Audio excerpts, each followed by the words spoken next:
Lorsque je dis aux gens que je parle le chinois, la plupart des gens me considèrent comme quelqu'un de super intelligent. Et j'avoue que parfois moi-même, j'ai tendance à penser que je suis très intelligent. Mais lorsque je pense au fait que j'ai été incapable de parler l'anglais avant de pouvoir parler le chinois, je pense que l'idée d'être super intelligent me passe par la tête. Quand j'y pense, je suis juste quelqu'un de normal comme toi qui veut réaliser ses rêves et qui sait simplement donner les moyens d'y arriver. Alors, dans cette vidéo, on va parler du sujet à savoir qu'est-ce que ça fait de parler le chinois. Salut à toi et bienvenue dans cette vidéo. Je m'appelle Espoir Tosso de la chaîne Espoir Languages. Dans cette vidéo, nous allons d'abord commencer par comprendre pourquoi la plupart des gens considèrent le chinois comme une langue super difficile et pourquoi par conséquent ils considèrent que ceux qui parlent le chinois sont très intelligents. Le mythe de la difficulté du chinois réside en deux points. Le premier point, c'est que la Chine est un pays très éloigné de l'Occident. Donc la culture chinoise est une culture très différente. Et le deuxième point, c'est l'écriture et le système de prononciation de la langue chinoise que la plupart des gens considèrent comme une écriture très difficile. Donc ça, quand on met les deux ensemble, la culture, le fait que ce soit éloigné et le système d'écriture, quand on met tout ça ensemble, ça fait que ça donne un cocktail très difficile que les gens de premier abord ont peur d'aborder. Donc ça fait que à force de se dire que c'est très difficile d'ajouter la culture, le fait que ce soit loin et que la Chine ne fait pas partie de la culture occidentale, ça fait que tout ça mélangé ensemble, les gens ont peur et les gens ont un préjugé déçu. Voyons de près le système d'écriture chinois. Au fait, quand on y pense, le chinois n'est pas la seule langue qui utilise un système d'écriture différent du système occidental que nous utilisons. Plein d'autres langues ont recours au même système. Mais prenons la langue chinoise. Prenons par exemple le mot, disons, le mot musée en chinois. Le mot musée en chinois se dit Bohuguan. Et ça s'écrit comme ça, je t'affiche ça à l'écran. Et ce qui terrorise la plupart des gens, c'est que cette écriture s'affiche. Le problème n'est pas en soi l'écriture, mais le problème est que quand on accumule toutes ces écritures ensemble, ça, une phrase en chinois va donner quelque chose du genre. Je te mets à l'écran. Et par exemple, si je veux dire, je veux aller au musée, je t'écris la phrase entière à l'écran, tu vas le voir, et ça donne un mélange, un ensemble difficile. Donc ça fait que les gens ont peur de ça. Mais quand on y pense, le chinois n'est pas la seule langue à utiliser ce système d'écriture, un système d'écriture qui n'est pas utilisé en Occident. Quand on prend par exemple la même phrase, je suis allé au musée ou je m'en vais au musée. Si par exemple on utilise la phrase là et qu'on l'écrit en russe, ça va donner quelque chose du genre. Tu vois, c'est un système d'écriture qui est différent aussi. Quand on prend la même phrase qu'on affiche en japonais, tu vois ce que ça donne aussi. Et également, si on prend la même phrase, je veux aller au musée ou je vais au musée, on t'affiche en arabe, tu vois, ça donne également un système d'écriture qui est différent. Donc, pourquoi les gens s'adaptent particulièrement sur le chinois? C'est parce que le chinois est par défaut la langue que représente toutes ces langues-là, la complexité, la difficulté de toutes ces langues réunies. Donc, les gens utilisent le chinois comme le représentant et le champion des langues difficiles. Alors, et si je te disais que nous sommes depuis notre bas âge habitués à côtoyer des symboles, mais que nous ne nous sommes pas forcément rendus compte? Alors, je te pose une question. Si je te mets ce symbole à l'écran, pour toi, tu n'as pas besoin de réfléchir avant de savoir que ce symbole, c'est le symbole plus. Et on n'a pas mis de lettres dessus avant que tu ne lises ça plus. Et aussi, si je mets par exemple ce symbole à l'écran, tu vas me dire que ça, c'est moins. Et si je te mets ce symbole à l'écran, tu vas me dire que c'est le chiffre 1. Et si je te mets également ce symbole à l'écran, tu vas me dire que c'est le chiffre 99. Donc, tu vois, concrètement, depuis notre bas âge, on a aussi programmé, on a aussi fait connaissance des symboles, des chiffres que nous utilisons. Mais parce que nous sommes habitués à les utiliser très peu dans notre vie, on ne fait pas le rapprochement. Au fait, le chinois fonctionne exactement de la même manière. Le chinois, c'est une langue où on te met un symbole, on te met, en chinois, on les appelle les caractères, et on te dit que ce symbole, on va l'appeler plus. Ce symbole, on va l'appeler moins. Ce symbole, on va l'appeler 1. Ce symbole, on va l'appeler 2. Et c'est pareil pour les caractères, on va dire ce symbole, on va l'appeler aimer. Ce symbole, on va l'appeler grandir. Ce symbole, on va l'appeler ainsi de suite. Donc, chaque symbole a sa signification. Et vu que les Chinois, depuis leur bas âge, ils ont l'habitude l'habitude d'associer ces symboles à des mots, au fait, pour eux, ça devient tout simple et tout facile.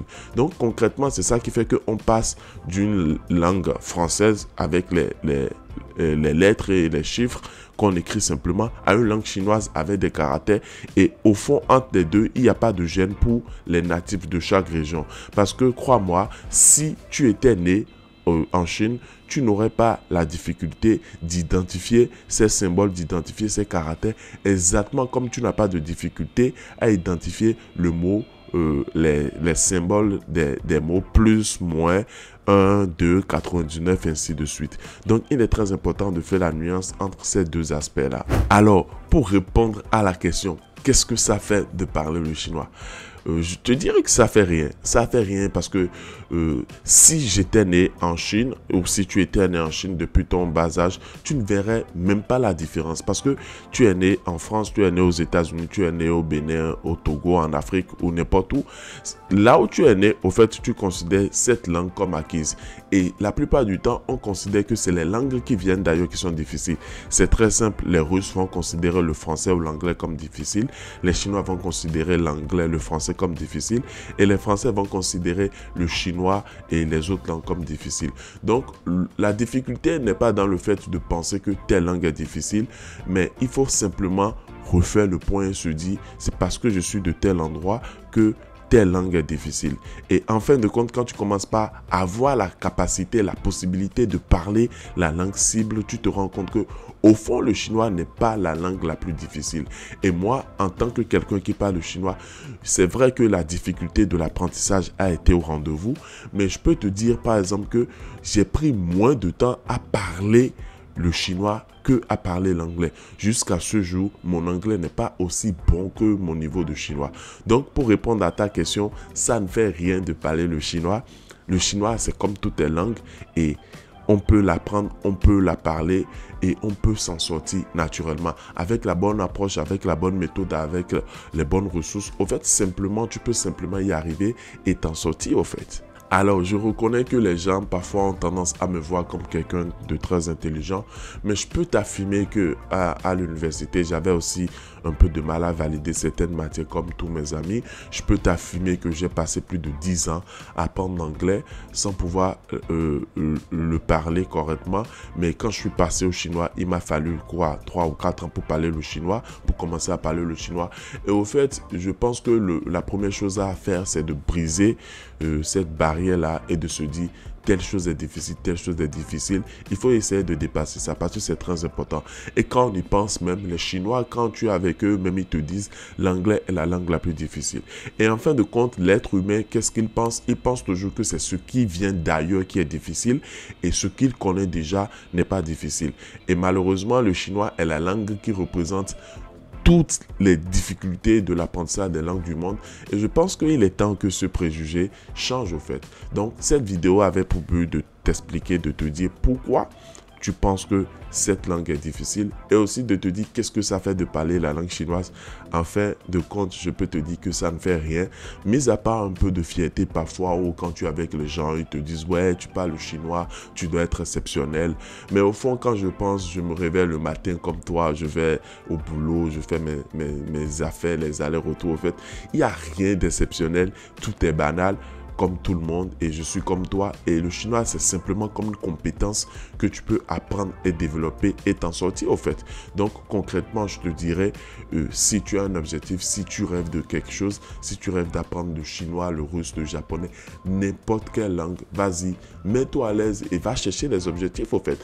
Enlève la barrière que cette langue est difficile, enlève la barrière en te disant que c'est quelque chose de surhumain. Quand on y pense, plus d'1 milliard de personnes parlent le chinois, tu vois, plus d'1 milliard de personnes sont nées en Chine et ils parlent déjà le chinois. Donc, le chinois, c'est pas la langue la plus difficile au monde. C'est simplement parce que tu n'es pas né en Chine ou simplement parce que l'approche que tu utilises n'est pas correcte. Et c'est vrai aussi que certaines langues sont plus difficiles que d'autres.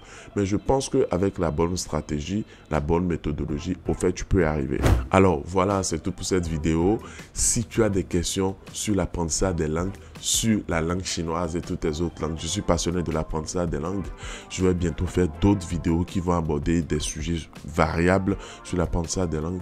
Laisse-moi tes questions dans les commentaires. parle-moi de ton parcours, de comment tu as appris le chinois, l'anglais, n'importe quelle langue et les difficultés que tu rencontres. Ici, nous sommes sur une chaîne où on partage nos expériences. Donc, vas-y, fais-toi plaisir. Et si ce n'est pas encore fait, vas-y, abonne-toi à la chaîne. Nous sommes déjà plusieurs milliers de personnes. Et ici, je pense qu'on va essayer de faire quelque chose de concret. Donc, vas-y, joins-toi à la chaîne, pose tes questions et laisse le pouce bleu pour soutenir la chaîne. Vas-y, prends soin de toi. Ciao, ciao.